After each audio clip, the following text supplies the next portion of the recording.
Hello everyone, I'm Blessing Adesiji, a developer advocate here at Circle. So far, we've covered the basics of programmable wallets, and you know the difference between user-controlled and developer-controlled wallets.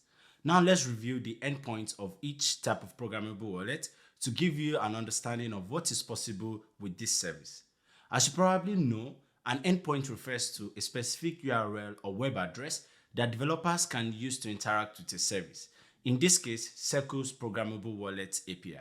An endpoint serves as a gateway or access point for making requests and receiving responses from the API. We're going to start with user-controlled wallet and talk about developer-controlled wallet right after. That way you can understand the similarity and distinction between both of them. Feel free to skip this section to the next one if you are already familiar. However, if you are unfamiliar or you need some refresher, you can continue watching. Remember that we got our API key in a previous section and we established that they are distinct data strings used to authenticate users and grant access to privilege operations on Circle's API.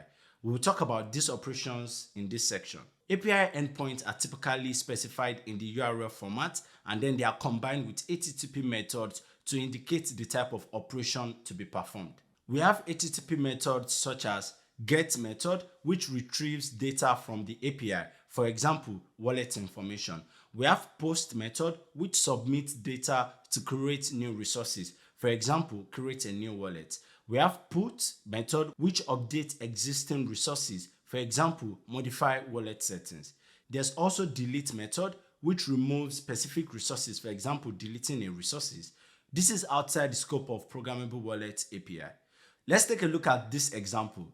We have one API endpoint for creating or retrieving wallet information as shown on the screen, where wallets represent the specific resource being accessed. And the method for this request is post request, meaning that you want to create a new wallet. The data is then transmitted as part of the request or response, and that's called payload. To create a new wallet, you will send a post request to the wallet endpoint with necessary parameter and data. We talked about that being the payload in the request body. The response from the API will then contain the created wallet information, including the wallet address and other relevant details. On the other hand, if you want to retrieve existing wallet information, you would send a GET request to the same wallet endpoint. The API would respond with the requested wallet data, allowing you to utilize the wallet information in your application. API endpoints and the corresponding HTTP methods provide a standardized way for you to interact with programmable wallets, making it easier to perform wallet operations, manage data, and integrate wallet functionality into your application. So let's go over the API endpoint in the user-controlled wallet. Note that this is only a high-level overview, and information about the wallet API endpoint, how they work, body parameters, responses, and example codes can be found in our developer documentation, developer.circle.com. To make things easier, let's sort the user-controlled wallet endpoint into 4 groups. We'll start with the users and pins for user management.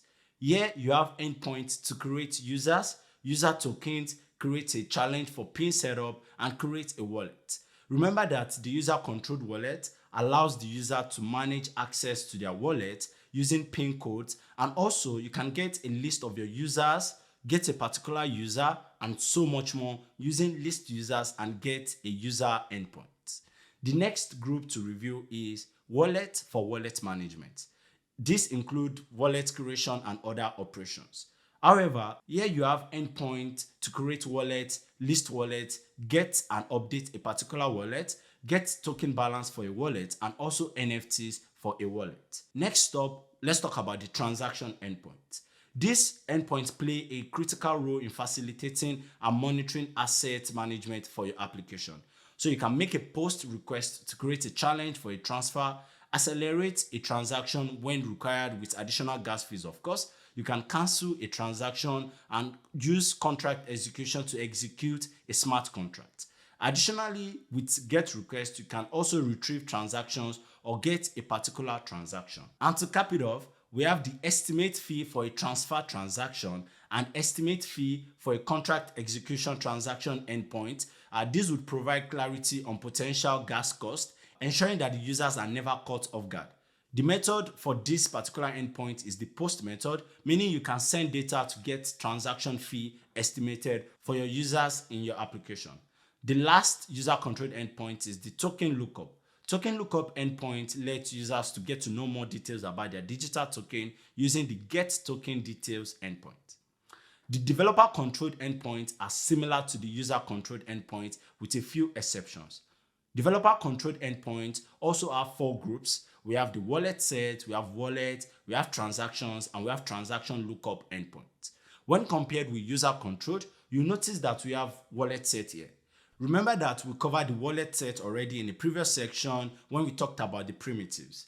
Wallet set endpoint lets developer who is using developer-controlled wallet create a new wallet set, update a wallet set, list wallet set, and get a wallet set.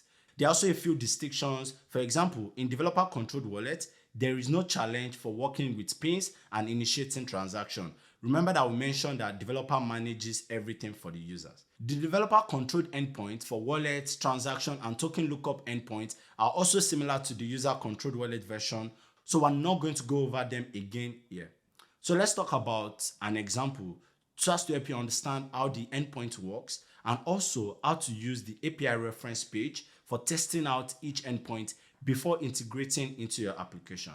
We recommend visiting our developer documentation for a deep dive to get more understanding of these endpoints that we just talked about. So to show you a demo of this, let's navigate to our API reference page. So I'll walk you through an example of how to make a post request for creating a user. So we're working with create a user endpoint, which is under user controlled wallet, and that's under user and pinned for user management. So if you notice right here, I have my API key imputed, and we have a couple of languages that you can select and work with. We have the example request that will be sent because the programming language I selected is Python. You can see the Python code for sending that request. So what I will work with is I'll have a user ID, and I can quickly generate an example user ID using this free website, and I'll refresh the page to generate a new user ID from this example. So I'll put that here.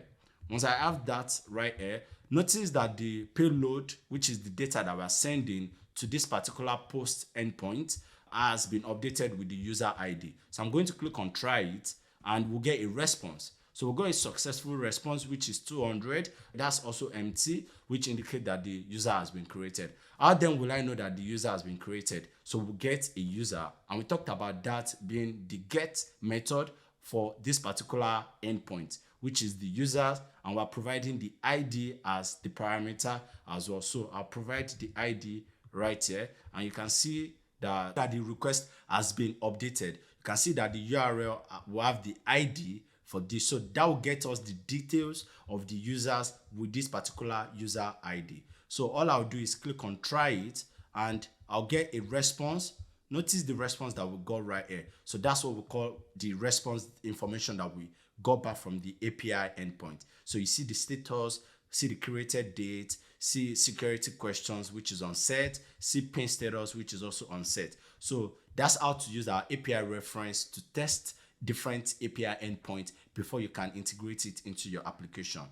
You can see all the user-controlled wallet endpoint that we talked about and developer-controlled endpoints that we talked about. So we have more video that go over this in more detail, and we recommend that you stick along to continue watching to understand how these API endpoints work in much detail. So that's it for this video. In this video, we reviewed a lot of basic concepts for those that might be unfamiliar or anyone that needs a refresher. We talked about how API works. We reviewed the difference between Programmable Wallet Endpoint, the user-controlled and developer-controlled. We also talked about how to use our API reference, and we showed you examples of how you can test API endpoints before you go ahead to integrate it into your application.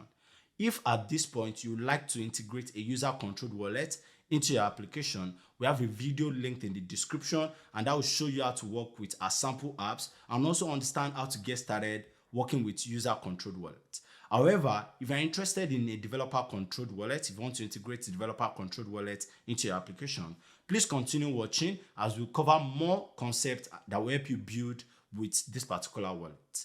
My name is Blessing. Thank you for watching, and I'll see you in the next one.